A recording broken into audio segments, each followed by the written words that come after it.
નમસ્કાર મિત્રો, Rakesh voice story ચેનલમાં આપ સૌનું સ્વાગત છે। બહુ તારી હિંમત કેમ થઈ મારી દીકરી પર હાથ ઉપાડવાની? અને તું કોણ છે અને અહીંથી બહાર કાઢવાવાળી? આ ઘર એના પિતાનું છે, તું દહેજમાં નથી લાવી।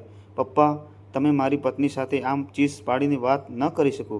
ત્યારે જ એક થપ્પડનો અવાજ આવ્યો અને અમન આશ્ચર્યચકિત થઈ ગયો। ખબરદાર, જો મારી સાથે ઊંચા અવાજે વાત કરવાનો પ્રયાસ પણ કર્યો નહીં તો જે રીતે તને બાળપણમાં બોલતા શીખવ્યું હતું તે જ રીતે આજે તારી ગળામાંથી તારી જીભ પણ ખેંચી શકું છું। 4 દિવસથી આવેલી આ છોકરી હવે તારા માટે બધું જ બની ગઈ છે। તેણે આવવા જ તારા રંગ બદલી નાખ્યા અને આજે માતા પિતા તારા માટે કોઈ મહત્ત્વ ધરાવતા જ નથી। પણ હવે નહીં, અત્યાર સુધી હું તમારા બધા પર દયા ખાતો હતો, પણ હવે નહીં કરું। તમારો સામાન ઉઠાવો અને અહીંથી નીકળો। રામદાસજીએ પોતાની રડતી વલોપાત કરતી વિધવા દીકરીને છાતી શરતી લગાવી અને તેના માથા પર હાથ ફેરવતા કહ્યું, તું ચિંતા ન કર, તારો બાપ હજી જીવતો છે। હું પણ જોઉં છું હવે કોણ તને હાથ લગાડે છે। આટલું કહીને રામદાસજી ગુસ્સાથી બહાર નીકળી ગયા। પોતાના પિતાનું આવું રૂપ જોઈને ત્રણેય દીકરી વહુઓ સ્તબ્ધ થઈ ગયા।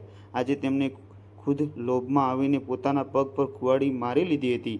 થોડી વાર પછી જ્યારે રામદાસજીએ કોઈની સાથે ઘરે પાછા ફર્યા તો તેમને જોઈને દીકરી વહુના પગ નીચેની જમીન સરકી ગઈ। આ તો તેમણે સપનામાં પણ નહોતું વિચાર્યું। પોતાના દીકરા વહુનું આવું રૂપ જોઈને રામદાસજી પોતાના ભૂતકાળમાં ખોવાઈ ગયા। કમલાજી, હું સાચું કહું છું ને? આ બાળકોએ મારા માટે કોઈ રસ્તો જ નથી છોડ્યો। તમે સાચું કહી રહ્યા છો। હું હંમેશા તમારો સાથ આપ્યો અને હજુ પણ હું તમારી સાથે જ છું। ઠીક છે કમલાજી, તો કાલે હું મારો નિર્ણય બાળકોને સંભળાવી દઈશ।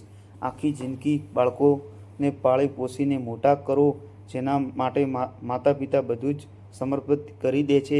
એક દિવસ એ જ બાળકો આપણને ઘરના ખૂણામાં પડેલો નકામો સામાન સમજી લે છે। પણ બાળકો એ નથી જાણતા કે જે માતા પિતા પ્રેમથી માથા પર હાથ મૂકે છે એ જ લાકડી લઈને તેમનું સીધું પણ કરી શકે છે। રામદાસજી પુણેમાં પોતાના પરિવાર સાથે રહે છે। અહીં તેમનો મસાલાનો વ્યવસાય છે જે તેમને વારસામાં મળ્યો હતો। એટલે કે પહેલાં તેમના દાદા કરતા હતા અને તેમના દાદા રામદાસજીને પુણેમાં પોતાનું પૈતૃક ઘર છે। કમલાજી તેમની ધર્મપત્ની છે જે તેમના દુઃખ સુખમાં સાથી છે।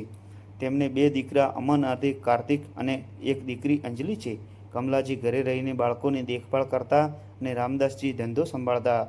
હા, રામદાસજીને એક ભાઈનો પરિવાર પણ હતો જેને તેમના દાદાના ગયા પછી તેમણે પોતાના બાળકોની જેમ રાખ્યો હતો। ખૂબ પ્રેમ કર્યો હતો। રામદાસજીનું ઘર ભલે જૂનું હતું પણ તેમાં તેમનો જીવ વસતો હતો। પરિવાર બહુ મોટો નહોતો, બસ આસપાસના લોકોનો પરિવાર બનાવી રાખ્યો હતો। રામદાસજીએ તેઓ ખૂબ જ ખુશમિજાજ વ્યક્તિ છે, ક્યારેય કોઈનું ખરાબ નથી કરતા અને ન તો વિચારે છે। બાળકો પણ એ જ સંસ્કારના આપ્યા હતા। પણ બાળકો તો આજની પેઢીના છે, તેમને આપણી દરેક વાત વાહિયાત લાગે છે। મોટો દીકરો અમન મલ્ટીનેશનલ કંપનીમાં જોબ કરે છે અને બીજો દીકરો વિદેશમાં જોબ કરે છે।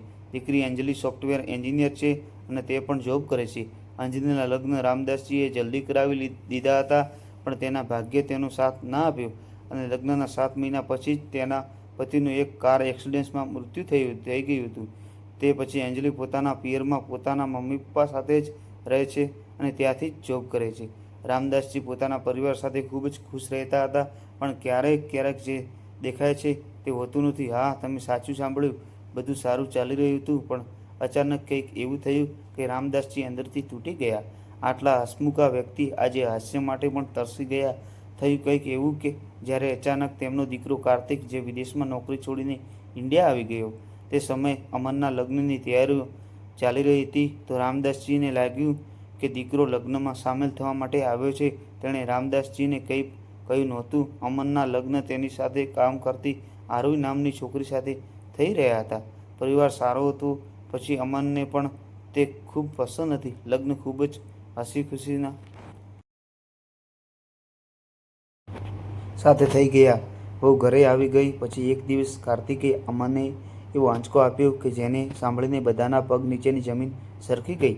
તેના પર 5 કરોડનું દેવું હતું। કમલાજી તો સાંભળતા જ બેહોશ થઈને પડી ગયા। કાર્તિકે નમીને કહ્યું, પપ્પા, હું કેનેડામાં જુગારમાં બધા પૈસા હારી ગયો। દેવું પણ ખૂબ જ થઈ ગયું છે, જેના કારણે મારે નોકરી છોડીને આવવું પડ્યું। રામદાસજી ગુસ્સામાં બોલ્યા, બેટા આ તારી ભૂલ છે.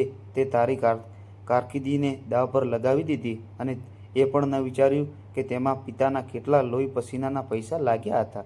મારી પાસે એ આશા ન રાખતો કે હું આગળ વધીને તારી મદદ કરીશ.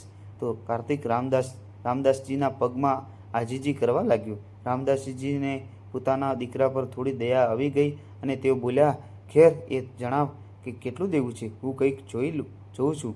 તેમને લાગ્યું હતું કે થોડું ઘણું હશે. કાર્તિક પિતાથી ડરતા બોલ્યો, પપ્પા દેવું તો ખૂબ જ છે, પૂરા 5 કરોડ. તમે કરશો મારી મદદ? આ સાંભળીને તો રામદાસજી અને કમલાજીને પણ આઘાત લાગ્યો. તેમના દીકરાએ આટલા પૈસા જુગારમાં હારી દીધા. તેમણે તો વિચારી પણ નહોતું શક્યા કે આવું થશે. રામદાસજીએ કાર્તિકને કહ્યું, બેટા મારી પાસે આટલા પૈસા નથી. હમણાં જ બિઝનેસ માટે માર્કેટમાંથી લીધા છે અને તારા ભાઈના પણ હમણાં જ લગ્ન થયા છે. આ સાંભળીને કાર્તિક રડવા લાગ્યો અને બોલ્યો, પપ્પા કંઈક તો કરો, હું બરબાદ થઈ જઈશ. કાર્તિકે આટલો દુઃખી જોઈને રામદાસજી પણ ખૂબ દુઃખી થયા. તેમણે પોતાના મોટા દીકરા અને અમન સાથે વાત કરી, પણ તેણે પણ ચોખ્ખી ના પાડી દીધી. બેટા તું અને તારી મમ્મી થોડી મદદ કરી શકો છો ને? તે તારો નાનો ભાઈ છે, હું પણ કોશિશ કરીશ. રામદાસજીએ કહ્યું. અમન ગુસ્સામાં બોલ્યો, પપ્પા હું નહીં કરી શકું. તેણે જુગાર રમ્યો છે, એ તેની ભૂલ છે. હું કોઈ મદદ નહીં કરી શકું. મારી હમણાં જ નવી જિંદગી શરૂ થઈ છે. મારે તેનું પણ ધ્યાન રાખવાનું છે. મારે આરોહીને લઈને યુરોપ ટ્રીપ પર જવાનું છે. મારી પાસે ફાલતુ પૈસા નથી. અમનની વાત સાંભળીને રામદાસજીને ખૂબ જ દુઃખ થયું કે અમન પોતાના ભાઈની મદદ કરવા પણ તૈયાર નથી અને અંજલિ તો પોતાની જિંદગીમાં પહેલેથી જ દુઃખી હતી. ખેર તે રાતે રામદાસજીને એક પળ પણ ઊંઘ ન આવી. તેઓ એ જ વિચારતા રહ્યા કે શું કરે જેથી તેઓ પોતાના દીકરાઓને મદદ કરી શકે. બીજા દિવસે સવારે કાર્તિક એક ઉપાય લઈને આવ્યો, પણ જ્યારે રામદાસજીએ એ સાંભળ્યું ત્યારે તેમને પોતાના કાન પર વિશ્વાસ ન થયો. નાસ્તા પર કાર્તિક રામદાસજીને કહ્યું, પપ્પા મારી પાસે એક ઉપાય છે જેનાથી તમે મને પૈસા આપી શકો છો. રામદાસજી બોલ્યા, હા બેટા કહે, હું શું કરી શકું જેનાથી તને આ મુસીબતમાંથી બહાર કાઢી શકું? હું તારો પિતા છું, તને આવી મુશ્કેલીમાં ન જોઈ શકું. પપ્પા હું કેવી રીતે કહું? તમે આ ઘર વેચી દો, તેમાંથી જે પૈસા મળે તેનાથી તમે મને મદદ કરી શકો છો અને બાકીના પૈસા આપણે બંને ભાઈઓ વેચી લઈશું. દીકરાની આ વાત સાંભળીને રામદાસજીને ગુસ્સો આવ્યો અને તેઓ કડક અવાજમાં બોલ્યા, આ શું બકવાસ કરી રહ્યો છે? તું આ ઘર નથી પણ મારા બાળક જેવું છે અને આ ઉંમરે અમે ક્યાં જઈશું? તે આ વિચાર્યું છે અને અંજલિ પણ હવે અમારી સાથે જ રહે છે. માં જુઓ ને, ભાઈ અને ભાભી મુંબઈ શિફ્ટ થઈ રહ્યા છે. તેમની કંપનીને તેમને ફ્લેટ આપશે અને અહીં વાત અંજલિની તો તેના ભાગ્યના પૈસા તેના બીજા લગ્ન કરાવી દેજો અને તમારા માટે એક નાનું ઘર ખરીદી લઈશું. આ પપ્પા તમારો બિઝનેસ તો છે ને જ, તેમાંથી તમારો ખર્ચ આરામથી નીકળી જશે. આ કાર્તિક સાચું કહે છે. આમ પણ આ ઘર ખૂબ મોટું છે. આપણે આપણા મોટા ઘરનું શું કરીશું? હું અને આરોહી તો મુંબઈ શિફ્ટ થવાના જ છીએ. અમન બોલ્યો. આ સાંભળીને આરોહી એ પણ બાય ચડી ગઈ. તેને તો આટલા મોટા ઘર પર એકલા જ રાજ કરવું હતું. પણ ભાઈ તમારી ભૂલનું પરિણામ તમે પપ્પાને કેમ નાખી રહ્યા છો? જે કરવું હોય તે જાતે કરો. અંજલિ પોતાના બંને ભાઈઓને સમજાવતા બોલી, તું તો ચૂપ જ રહેજે અંજલિ, ફાલતુ બકવાસ ન કર. કાર્તિક અંજલિ પર બૂમ પાડતા બોલ્યો. રામદાસજી બધાની વાત સાંભળીને હેબતાઈ ગયા હતા. શું કરવું અને શું ન કરવું તે એમને સમજાઈ નહોતું રહ્યું. મિત્રો જલ્દીથી વિડીયોને લાઇક કરો, કોમેન્ટ કરો, શેર કરો અને છેલ્લે સુધી વિડીયોને જોજો, નવો ટ્વિસ્ટ આવશે. તેઓ ચૂપચાપ પોતાના રૂમમાં ચાલ્યા ગયા અને વિચારવા લાગ્યા કે એક દિવસ એક દીકરા માટે બીજા દીકરાને કેમ વેચી દેવું? એક દીકરો ભાઈની મદદ કરવાને બદલે યુરોપ ટ્રીપની વાત કરી રહ્યો છે અને બીજો તો મુસીબતમાં જ છે. પણ આ બાળકો ઘર વેચવાનું કેવી રીતે કહી શકે? ત્યારે જ ત્યાં કમલાજી રડતા આવ્યા અને બોલ્યા, તમે શું વિચાર્યું? આ ઘરમાં મારી જાન વસે છે. તેને વેચવાનો વિચાર પણ મનમાં ન લાવતા. પણ કમલાજી આપણો દીકરો પણ મુશ્કેલીમાં છે અને આ સિવાય કોઈ બીજો રસ્તો પણ નથી. તો ઠીક છે, તમને જે યોગ્ય લાગે તે કરો, પણ જે પણ કરો વિચારીને કરજો. કમલાજી બોલ્યા. કમલાજી હું સાચું કહું છું ને કાર્તિક, મારી પાસે કોઈ રસ્તો જ નથી છોડ્યો. મારી પાસે અત્યારે આટલા પૈસા પણ નથી. તમે સાચું કહો છો. મેં હંમેશા તમારો સાથ આપ્યો છે અને હજી પણ હું તમારી સાથે જ છું. કમલાજીએ રામદાસજીને હિંમત આપતા કહ્યું, ઠીક છે, તો કાલે હું મારો નિર્ણય બાળકોને જણાવી દઈશ. તે રાત્રે રામદાસજી અને કમલાજી ખૂબ રડ્યા, પણ તેમણે બનાવી લીધું હતું કે તેઓ કાર્તિક વાત માની લેશે. પણ પછી તે જ રાતે કંઈક એવું થયું જે તેમણે વિચાર્યું પણ નહોતું. દીકરાઓની વાત સાંભળીને રામદાસજીએ પોતાનો નિર્ણય પણ બદલી લીધો. બીજી સવારે કાર્તિક અને અમન તેમના નિર્ણયની આતુરતાથી રાહ જોઈ રહ્યા હતા. તેઓ તેમના રૂમમાંથી બહાર આવ્યા અને બોલ્યા, મેં વકીલને કાગળો બનાવવા માટે કહી દીધું છે. મારો બિઝનેસ કાર્તિકના નામે અને જે પણ પૈસા જમા કર્યા છે તે અમનના નામે રહેશે.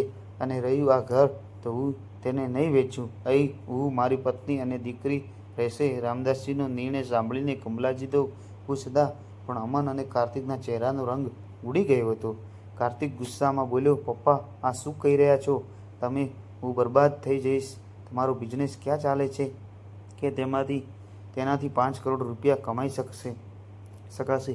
પપ્પા, મારા નામે ફક્ત પૈસા અને આટલા મોટા ઘરમાંથી કોઈ ભાગ નહીં.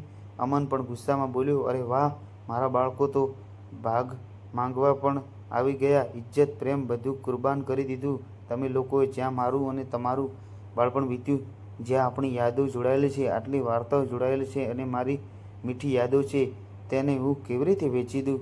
ના, હું આવું બિલકુલ નહીં કરું. રામદાસજી મક્કમ અવાજે બોલ્યા. પણ પપ્પા, તમે સમજો કે કેમ નથી રહ્યા? માં, તમે સમજાવો ને. પપ્પાની યાદ તો બીજી પણ બનાવી શકાય. કાર્તિક રડતા રડતા પોતાની માને બોલ્યો, અરે તમારા પપ્પા સાચું જ કહી રહ્યા છે. તેમણે જે કર્યું તે યોગ્ય જ કર્યું. પપ્પા, મારું શું થશે?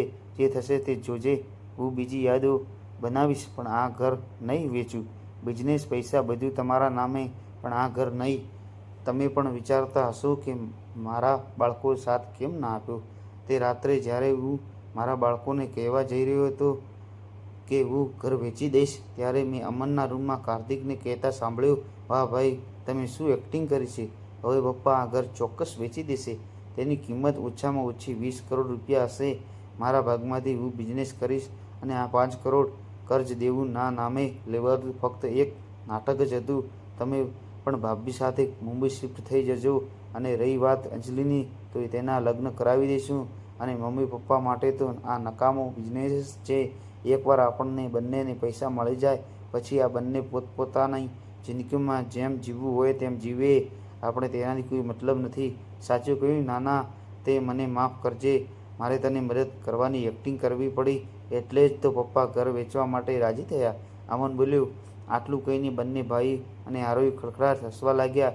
જ્યાં એક તરફ વિચારી રામદાસજીનો જીભ ગુંગળાઈ રહ્યો હતો, ત્યાં બીજી તરફ આ લોકો જશ્ન મનાવી રહ્યા હતા. ત્યારે જ રામદાસજીએ પોતાનો નિર્ણય બદલી નાખ્યો અને બંને દીકરાઓને કહ્યું કે બાળકો ભલે ભણી ગણીને આગળ વધી જાય, પણ અમે પણ તેમના માતા પિતા છીએ. તેમને પાઠ ભણાવવો પણ અમારું જ કામ છે. બીજી સવારે જ્યારે અંજલિ પોતાના ભાઈ ભાભીને નાસ્તા માટે બોલાવવા તેમના રૂમમાં ગઈ, ત્યારે આરોહીએ સસરાનો ગુસ્સો વિચારી અંજલિ પણ ઉતાર્યો અને અંજલિની ચોટી પકડીને 2-3 થપ્પડ મારી દીધી. તારી એટલી હિંમત કે તું આ ઘરની માલકીન બનીશ અને અમને ઓર્ડર આપીશ?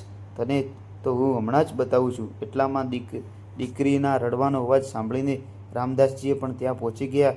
બહુ તારી હિંમત કેવી રીતે થઈ મારી દીકરી પર હાથ ઉપાડવાની? અને તું હોય કોણ? અંજલિને અહીંથી બહાર કાઢનારી? આ તેના પિતાનું ઘર છે, દહેજમાં નથી લાવી. તું પપ્પા, તમે મારી પત્ની સાથે આમ મોટેથી વાત ન કરી શકો. અમન પોતાના પિતા સામે આંખો બતાવીને બોલ્યો. ત્યારે જ એક થપ્પડના અવાજથી અમન ચોંકી ગયો. ખબરદાર, જો મારી સાથે ઊંચા અવાજે વાત કરવાની કોશિશ પણ કરી તો નહીંતર જે રીતે તને બાળપણમાં બોલાવતા શીખવ્યું હતું તે જ રીતે તારા ગળામાંથી તારી જીભ પણ ખેંચી શકું છું. 4 દિવસ માટે આવેલી છોકરી હવે તારા માટે બધું જ થઈ ગઈ. જેના આવતા જ તારા રંગ બદલાઈ ગયા. તેના માટે હવે તને પોતાની બહેન અને માતા પિતાનું કોઈ દર્દ નથી દેખાતું? પણ બસ હવે, બસ. અત્યાર સુધી હું તમારું પર હુકમ કરી રહ્યો હતો, પણ હવે નહીં. તમારો સામાન ઉઠાવો અને નીકળી જાઓ અહીંથી. પોતાના પિતાનું આવું રૂપ જોઈને ત્રણેય દીકરા અને વહુ સ્તબ્ધ થઈ ગયા. આજે તેમણે પોતે જ લાલચમાં આવીને પોતાના પગ પર કુહાડી મારી લીધી હતી. આટલું કહીને રામદાસજી ગુસ્સામાં બહાર ગયા અને થોડીવાર પછી વકીલ સાથે ઘરે પહોંચ્યા અને તેમણે પોતાની બધી સંપત્તિ, ઘર અને પૈસા દીકરીના નામે કરી દીધા. આ સાંભળતા જ ત્રણેય દીકરા એવા થઈ ગયા કે જાણે કાપો તો લોહી ન નીકળે. ત્રણેય રામદાસજીના પગમાં પડીને માફી માંગવા લાગ્યા, પણ રામદાસજીએ તેમની એક પણ વાત ન સાંભળી. મજબૂરીમાં જ્યારે તેઓ ઘર છોડવા માટે રાજી ન થયા, તો રામદાસજીએ ત્રણેયને પોલીસને ધમકી આપી. મજબૂરીમાં તેમણે ઘર છોડીને ત્યાંથી જવું પડ્યું. રામદાસજીએ પોતાની દીકરીના બીજા લગ્ન કરાવ્યા. તેના સાસરિયા ખૂબ જ સરળ સ્વભાવના નીકળ્યા. તેથી રામદાસજીએ પોતાનો બિઝનેસ પોતાના જમાઈના નામે કરી દીધો.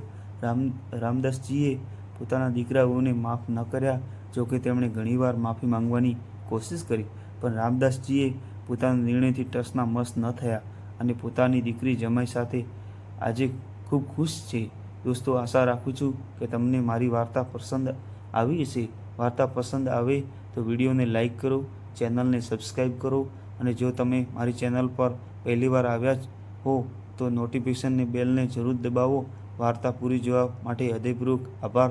નવી વાર્તા સાથે નવા વિડીયો સાથે વિડીયોમાં મળીશું. આવજો. ખૂબ ખૂબ આભાર. દિલથી ફરીથી ધન્યવાદ માનું છું. મિત્રો, મારી વાર્તા છેલ્લે સુધી સાંભળવા બદલ ખૂબ ખૂબ આભાર.